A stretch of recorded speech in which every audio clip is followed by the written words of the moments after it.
Thank you so much for having me here today. I suppose I raised my voice in a slightly more conventional way. These are just a few remarks I gave at a student protest this past weekend on Capitol Hill. Remarks that I was frantically going through in the past few minutes looking for those vague pronouns. Hopefully there aren't too many thises in this. If you'd asked me a month ago, I would have described my school as idyllic, as peaceful, as a safe haven.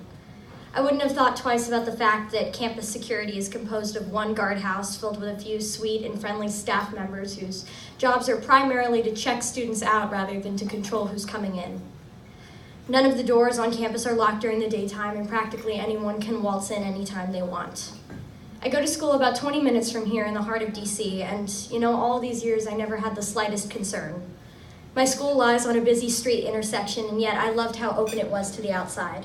I loved the unlocked doors and the nearby city pedestrians. The world was right at my doorstep, and yet I felt safe. I'm sure the students of Marjorie Stoneman Douglas High School felt safe too. They were just normal kids, handling all the ups and downs of normal high school life, doing all the things that I or any of the other students in this room may have done in the past week. Gone to class, hung out with friends, done homework, maybe not done homework. They were enjoying their Valentine's Day, their Ash Wednesday, their normal Wednesday, before everything changed. I wish that we could just move on. I wish there was a way to hit rewind, to forget that this ever happened and return to the way life was before. But Joaquin Oliver can't go back. Alyssa Al-Hadaf can't go back. Aaron Feist can't go back. We cannot go back. But I also shouldn't be receiving emails from my principal about all of the security updates my school will be performing. Just yesterday we had another lockdown drill, and all I could think about was how absolutely unnecessary these should be. We're teaching kids how to protect themselves from slaughter in their own classrooms. Our schools should not be what changes, but rather our laws. We cannot focus on the last line of defense between our children and an assault weapon. We have to prevent those weapons from getting anywhere near our children in the first place. The burden cannot lie upon schools to protect themselves from military-grade assault weapons. The burden lies upon the men and women in the Capitol building, but a short drive from here. The future of millions of American citizens and children lies in the hands of the people underneath that white dome. And it's our job out here to prove the absolute essentialness of the task before our lawmakers, though we should not have to do that. It should be self-explanatory that yes, people do kill people, but that does not mean that we provide the lesser demons of our nature with full ammunition to do wrong. It should be obvious that the lives of the children in Parkland and Newtown and Columbine, of the people in Las Vegas and Aurora, of those who die at the hands of suicide or murder or gang violence, those lives should always be put before the paranoia of a few people who plan on leading some sort of armed revolt against the government or, against an alien invasion, because honestly, that's how logical their argument seems to me. A well-regulated militia. Those are the exact words used in the omnipresent Second Amendment, words that often seem to be forgotten in these debates, necessary to the security of a free state or others we frequently overlook. As made apparent by Nicholas Cruz, the buying and selling of guns in this country is the furthest thing from well-regulated, and to be quite honest, there comes a time when your weapons, your machine gun, your AR-15, are no longer used to protect yourself from harm, but rather to inflict it on others, when it's no longer for security, but for hostility. The rights of hunters, the rights of those who want to protect themselves, their property, and those they love, those will not be infringed upon. The rights of honest Americans who are willing to put in the time and effort for a gun, those will remain untouched. However, why, if your intentions are so pure, would you defend a system that perpetuates the violent, gruesome death of so many innocents, of children? It feels impossible to say that any good came out of Parkland, Florida.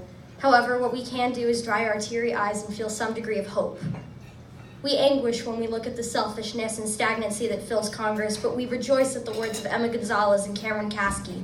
We feel revitalized and inspired in the wake of this tragedy. So maybe there is a silver lining, and it's standing right here in this room, represented by all of us. We are the future. We can be the change that we so desperately wish to see. In her poignant Harper's Bazaar article, Emma Gonzalez astutely wrote that we are children being expected to act like adults, while the adults are proving themselves to behave like children. And while that burden is a heavy one, to put such responsibility on the shoulders of people still navigating the halls of high school, kids who are still planning proms and deciding who they're going to sit with at lunch today. Despite all this, it's empowering to know that it truly is our time. All the months and even years of sitting at home, yelling at our TV screens for Congress and the White House to wake up, Those days are over. Here we are being heard. The organization that I've helped recently put together, the DMV chapter of Students Demand Action, has already been heard by Senator Tim Kaine and countless Virginia legislators. We've already put together events affecting and inspiring dozens of DC area schools, thousands upon thousands of students. We've helped register the next generation of voters.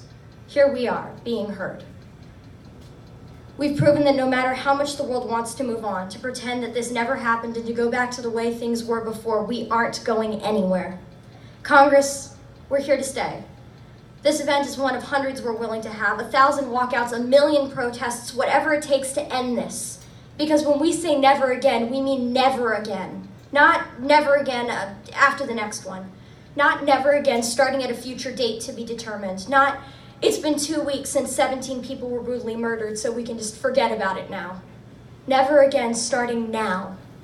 Please, Congress, listen. Hear Emma, Cameron, and David. Hear the parents, the siblings, the friends whose lives will never be the same. Hear me. Hear us. I know that the NRA is a frightening thing with its political threats, its endless checkbook.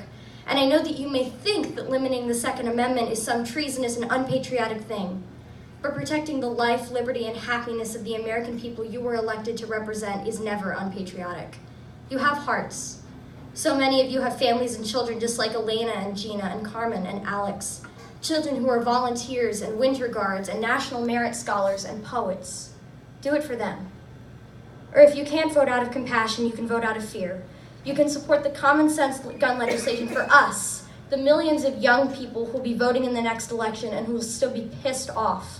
We'll show up to the polls next November armed with knowledge and a heartbreak, knowing who voted against which bill, who accepted money from which organization, because we won't forget, because we mean it when we say never again.